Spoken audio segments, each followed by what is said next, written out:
Lord, praise the Lord. Let the earth hear his voice. Praise the Lord. Praise the Lord. Let the people rejoice. Oh, come to the Father through Jesus the Son, and give him the glory. Great things he hath done. A perfect redemption, the purchase of God. To every believer, the promise of God. The vilest offenders who truly obey, that moment may enter the heavenly way. Hello, welcome to our Bible study. My name is Clint McElroy, and today we'll be in 1 Kings chapter 5. We will be meeting today at 10 a.m., so please come if you can. If you're sick in any way, please don't come to the auditorium, but instead stay home and enjoy the streaming service. We'll also be meeting at 9 a.m. for classes, so please join us for those if you can as well. You're welcome to join us in the auditorium to watch this class on the large screen there. We have these English Standard Version Bibles available from the World Bible School. If you'd care to have one, please contact our church office and we'll make arrangements to get you one. We have many on the sick list, so please refer to our bulletin for more information. As is our custom, we want to remember the story of the two men on the road to Emmaus who were joined by a third man on the way. When they got to their destination, that third man revealed himself to be Jesus, the Christ, risen from the dead, and left their company. When he was gone, the two men reflected on their time with him and realized that there had been a burning in their hearts while he'd been with them. It's that burning that they had in their hearts that we hope to kindle in our own hearts as we draw closer to the Lord through a study of his word. We also want to remember the admonitions of Leviticus chapter 19, to be holy for the Lord our God is holy. And we want to remember the admonitions and encouragements we learned from the stories of Rehoboam and Jeroboam. But the most important takeaway from the stories, I believe, is the story of the prophet that came to Jeroboam while Jeroboam was doing something that was against God's will. Once he'd visited with Jeroboam and told him what God had sent him to tell, he started on his way home and was met in the way by a prophet from Israel who wanted the honor of his company and promptly told the first prophet that the Lord had sent him, which was a lie. And the man believed the lie and went and had a meal with this prophet from Israel. And the Lord demanded his life because of this, because he disobeyed the instruction explicitly that the Lord had given him. And it's important for us to realize that there are people in this world who will present themselves as messengers of God, who will bring you messages that don't sound awful. They sound pleasant. They sound wonderful. But they're wrong. They're absolutely against the will of God. And often explicitly so. They're explicitly against something that the Lord has stated plainly. And it's our responsibility as hearers of that word to prove it before we know that it is from the Lord and take their word for it. We should never take the word of someone who presents something in the name of the Lord that contradicts what the Lord has already said. So, I hope that you will believe me a liar before believing anything I say over what the Scriptures say. The Scriptures are the truth, and when you find something there that contradicts anything that I or any other man says, you should believe the Scriptures, and I hope that you will. And I also hope that if you find that I've said something that contradicts what you find in the Scriptures, that you'll come to me and let me know what that thing is so that we may search together for the truth of the matter. We will be in 1 Kings chapter 5 today. I hope that you will be able to find something there that is an encouragement to you and that you will benefit from it.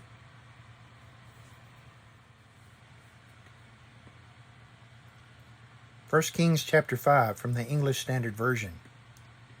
Now Hiram, king of Tyre, sent his servant to Solomon when he heard that they had anointed him king in place of his father, for Hiram always loved David. And Solomon sent word to Hiram, "You know that David my father could not build a house for the name of the Lord his God because of the warfare with which his enemies surrounded him, until the Lord put them under the soles of his feet." Verse 4. But now the Lord my God has given me rest on every side. There is neither adversary nor misfortune.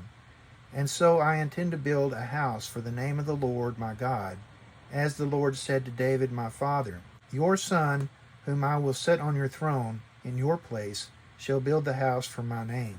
Now therefore command that cedars of Lebanon be cut for me, and my servants will join your servants, and I will pay you for your servants such wages as you set.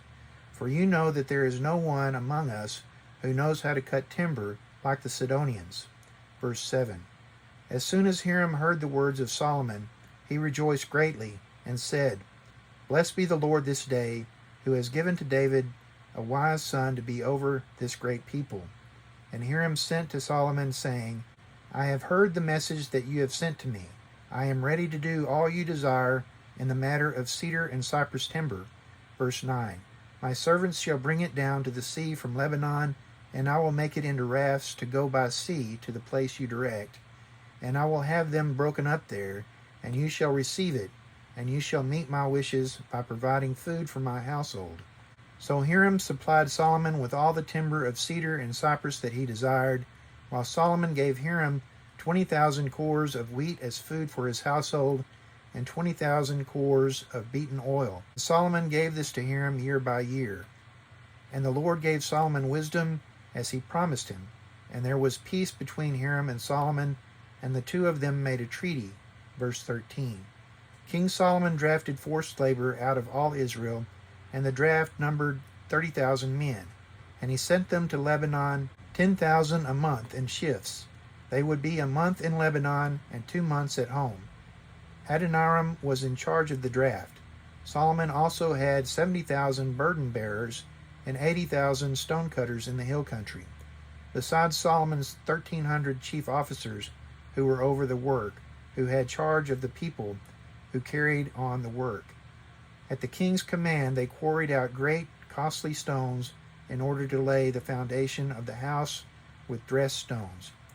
So Solomon's builders and Hiram's builders and the men of Gebal did the cutting and prepared the timber and the stone to build the house. Okay, so last time we studied out of chapter 4 the makeup of Solomon's administration. In the beginning of chapter 4, we see that Solomon was king over all Israel, and these were his high officials. Azariah the son of Zadok was the priest. Elihoreph and Ahijah the sons of Shisha were secretaries. Jehoshaphat the son of Ahilud was recorder. Benaiah the son of Jehoiada was in command of the army. Zadok and Abiathar were priests. Azariah the son of Nathan was over the officers. Zabud the son of Nathan was priest and king's friend. Ahishar was in charge of the palace, and Adoniram the son of Abda was in charge of the forced labor. And I went into some description about the forced labor, and I was wrong, by the way. I wasn't completely right there. So there is no record of prisoners being used as forced labor, and I regret making that comment. For some reason I thought that there had been one, but I've looked back over the passages involved there, and I don't see that. But indeed, the forced labor was made up primarily of people in the land that lived there outside of the Lord's will. So people who survived the invasion of the Israelites into the Promised Land, those peoples now became pressed into service as forced labor for Solomon's construction of the temple. And that's not all. There were other people that were used on that force, but none of them were forced labor like these men were. These men were held as slaves to do this work. There were no Israelites used as slaves to do this work, which is described in detail in other passages that we will read later. But I just want to make sure that's clear. This was not a force of prisoners used in this regard. At least it's not recorded anywhere that I've been able to find that was the case. But they were drafted. They were not taken at their own will. They were used against necessarily their own will. Now, we don't really know to what extent it was against their own will. They were taken care of, and it sounds like, from what we're going to read today in chapter 5, that they were treated quite well in this activity that they were engaged in. Continuing in verse 7, Solomon had 12 officers over all Israel, who provided food for the king and his household. Each man had to make provision for 1 month in the year, and these were their names. And it gives the names of 12 different men who had charge over different regions, largely the tribes of Israel, and they made provision for the household of Solomon for each month of the year that they were responsible. So likewise, we'll see in other passages that Solomon also made provision now for Hiram out of chapter 5, but we'll get to that shortly.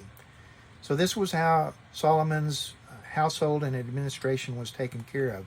So anyone who worked for Solomon in the administration was taken care of out of these materials. And the materials were quite significant, and it gives a description over how much that material was. Continuing in verse 22, but we're going to back up just a bit here. In verse 20, Judah and Israel were as many as the sand by the sea. They ate and drank and were happy. Solomon ruled over all the kingdoms from the Euphrates to the land of the Philistines and to the border of Egypt. They brought tribute and served Solomon all the days of his life. So Solomon's kingdoms were to the extent of the borders of the promised land. So he had all the land that had ever been promised to Israel, and perhaps even more under his control here. And that's a pretty impressive thing. All those peoples weren't necessarily directly under his charge. They all lived under their own kings, but they all paid tribute to Solomon and his kingdom. So it wasn't exactly the way it should have been, but it was pretty close. And that's an impressive thing, again, to have said about him. Everyone was happy. Everyone had what was necessary for them to be happy, and they were, as a result, happy. They ate and drank and were happy. That's a great thing to have said about the people that you're in charge of. Now, continuing in verse 22, the provisions for 1 day for Solomon's administration: 30 cores of fine flour and 60 cores of meal. This was apparently quite a bit, which is consistent with the rest of these numbers. 10 fat oxen and 20 pasture-fed cattle. That's daily. 100 sheep, besides deer, gazelles, roebucks, and fattened fowls. So they had a provision of meats that were very broad and a considerable quantity too. That's a lot of meat, but there were a lot of people involved here. For he had dominion over all the region west of the Euphrates, from Tipsha to Gaza, over all the kings west of the Euphrates. And he had peace on all sides around him. And Judah and Israel lived in safety from Dan even to Beersheba, every man under his vine and under his fig tree, all the days of Solomon. So Solomon had this wonderful time of peace. It describes here this force of a military force. Basically, Solomon also had 40,000 stalls of horses for his chariots. That's 40,000 horses, I believe, the way they're describing it here. And these were trained horses that were capable of pulling a chariot, and 12,000 horsemen. And those officers supplied provisions for King Solomon. So these men not only were protection, the way I'm reading it is that they were part of the military. They not only provide protection and patrols for the areas of Israel, but they also carried the provisions around to make sure that the provisions were distributed correctly. Continuing here, it says, and for all who came to King Solomon's table, each one in his month. So I believe that was how they secured their provisions, but it also provided protected travel and transportation for commercial goods. So this is a good thing for commerce, as well as the provisioning of the king and his administration. They let nothing be lacking. Barley also and straw for the horses and swift steeds they brought to the place where it was required, each according to his duty. So I believe this is a very important passage here describing how the Lord achieved these things, these good things for Solomon's kingdom and his administration. This was done through this organization and distribution network of these officers and horses and the material goods that had to be distributed for the king's use. Continuing in verse 29, God gave Solomon wisdom and understanding beyond measure, and breadth of mind like the sand on the seashore, so that Solomon's wisdom surpassed the wisdom of all the people of the east and all the wisdom of Egypt. And it describes here some wise men who must have been known at the time. And of course, we don't know who these men were. We do know who Solomon was, and that's telling. And he also spoke 3,000 proverbs in verse 32, and his songs were 1,005. He spoke of trees, from the cedar that is in Lebanon to the hyssop that grows out of the wall. He spoke also of beasts and of birds and of reptiles and of fish. And the people of all nations came to hear the wisdom of Solomon, and from all the kings of the earth who had heard of his wisdom. So I want to say this because I don't think I brought this out last time. Now, they're talking about things that he both witnessed and did not witness. So he spoke of things that he had no reason to know other than the Lord had revealed it to him. And I think that's kind of what they're referring to here about the description of beasts, birds, reptiles, and fish, and possibly also of the kinds of trees that he talks about, because he seemed to be well instructed in the nature of the cedars from Lebanon and this hyssop tree that grew out of the wall. So I think this is talking about an inspired knowledge. It's not what we would think of in terms of someone who might have witnessed these things and learned these from firsthand experience, but somehow Solomon knew something that would be firsthand knowledge without having had firsthand knowledge. I think this is the kind of thing we're reading about here. This is my opinion about this passage, and certainly not supported explicitly in anything that's stated here. Continuing into chapter 5, now Hiram, king of Tyre, sent his servant to Solomon when he heard that they had anointed him king in place of his father, for Hiram always loved David. So Hiram heard that Solomon had taken over the kingdom, and he sent a word to Solomon because of this. He wanted to make sure Solomon knew that he would honor him as king, I would suppose. And this was self-serving, I suppose, to some extent, but I think the point here was that he was truly someone who admired and loved David, and he wanted to be close to Solomon because of that, not exclusively that he was trying to take advantage of a relationship that he'd already had. But it turns out Solomon sent word back to Hiram, "You know that David my father could not build a house for the name of the Lord his God because of the warfare with which his enemies surrounded him, until the Lord put them under the soles of his feet." So he's being kind to his father in this regard. I think he was well aware of the circumstances of his own conception and birth. But here he's being kind to his father and realizing, I think, that making statements to that effect were not necessarily good. But it was still true that David had shed much blood in warfare, and the Lord, as recounted by David, said this as much to David, that he was a man of blood, so he would not be able to build this house of the Lord, this house for the Lord. Continuing in verse 4, "But now the Lord my God has given me rest on every side." So Solomon recognized the great blessing that the Lord had shown him. "There is neither adversary nor misfortune," at the end of verse 4. "And so I intend to build a house for the name of the Lord my God, as the Lord said to David my father, your son, whom I will set on your throne in your place, shall build the house for my name." Continuing in verse 6, it's back to Solomon making the statement. "Now therefore command that cedars of Lebanon be cut for me, and my servants will join your servants, and I will pay you for your servants such wages as you set, for you know that there is no one among us who knows how to cut timber like the Sidonians." So Solomon pays the king a compliment, and compliments the people of Sidon, Tyre and Sidon, for their great skill in handling the woods of the cedars of Lebanon. So this is a great thing, and I wish we knew more about those things today than we do. There's not much left of that time that tells us the nature of those wondrous trees. In verse 7, "As soon as Hiram heard these words of Solomon, he rejoiced greatly and said, Blessed be the Lord this day, who has given to David a wise son to be over this great people." Now this was not something he sent back to Solomon, apparently. It's just something that's recorded here that he said.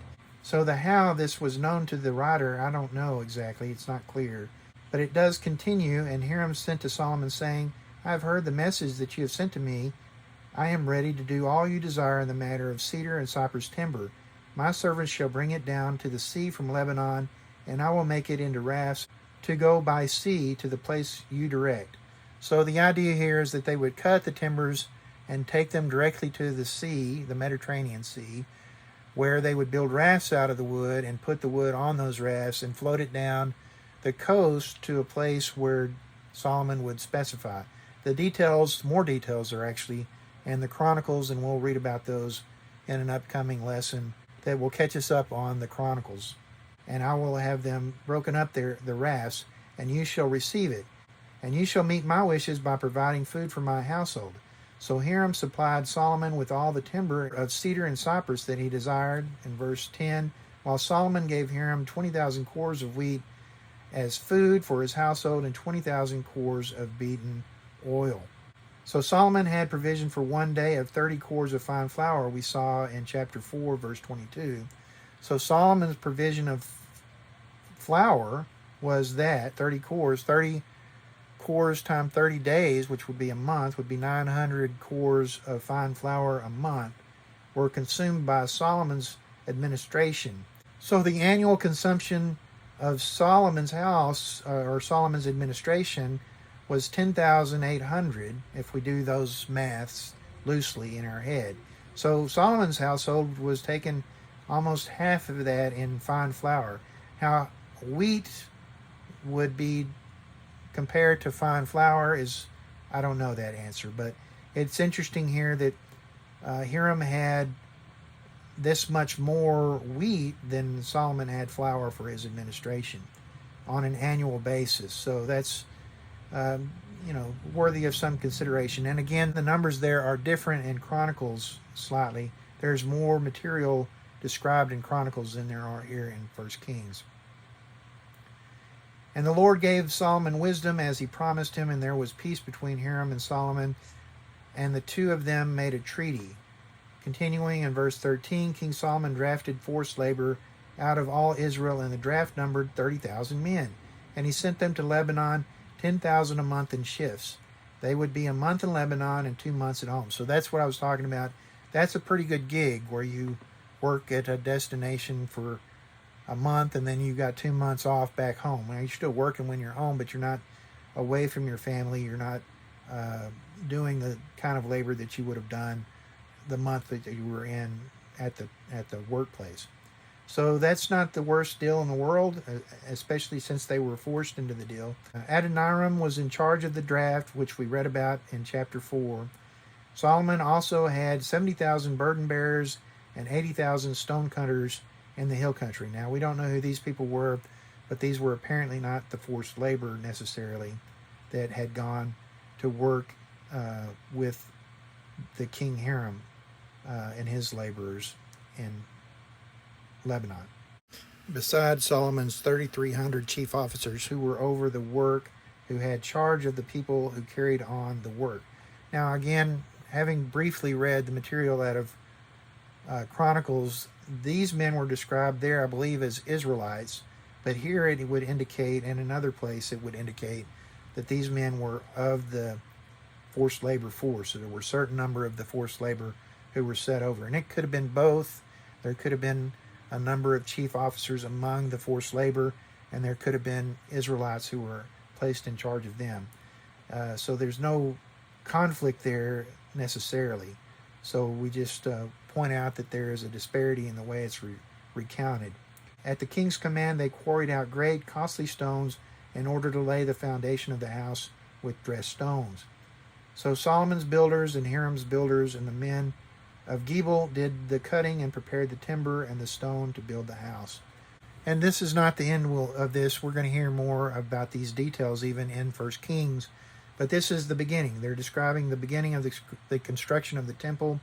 And this would carry on for, I believe, 7 years. And then we'll see that Solomon continues constructing his own house after that for another 13 years. And again, those numbers come from other passages. But that's interesting to me. This was all covered in chapter 3. At the very first verse, it said Solomon made a marriage alliance with Pharaoh, king of Egypt, he took Pharaoh's daughter and brought her into the city of David until he had finished building his own house and the house of the Lord and the wall around Jerusalem. That one little verse covers at least 20 years, and then they jump back to describing details. And that's the way these passages go. We have to kind of consider that sometimes we're reading an abbreviation of a large period of time, and sometimes we're reading minute details that we very likely don't even care about and have no significance to us as people who are reading this out of time. This doesn't have a lot of meaning to us in some regards because we don't know some of the things that they're talking about. People closer to the time that this was written would have known things about this passage that we don't understand. They would have taken things for granted and understood things read out of here to be way more significant than they may seem to us in our reading, because we don't understand the nature of, for instance, the relationship between the Israelites and the forced labor force was probably not the same as, for instance, the relationship between the Egyptians and the Israelites as laborers and slaves in Egypt before the Exodus. So these are not necessarily comparable things. Even though the language may sound similar to us, we probably don't understand the differences from this reading.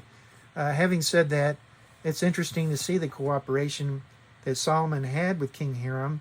And of course, the Lord frowned on foreign treaties, but this was treated as if it wasn't that big a deal. And in other passages, we find out that King Hiram had people in his own charge who were, partly Israelite.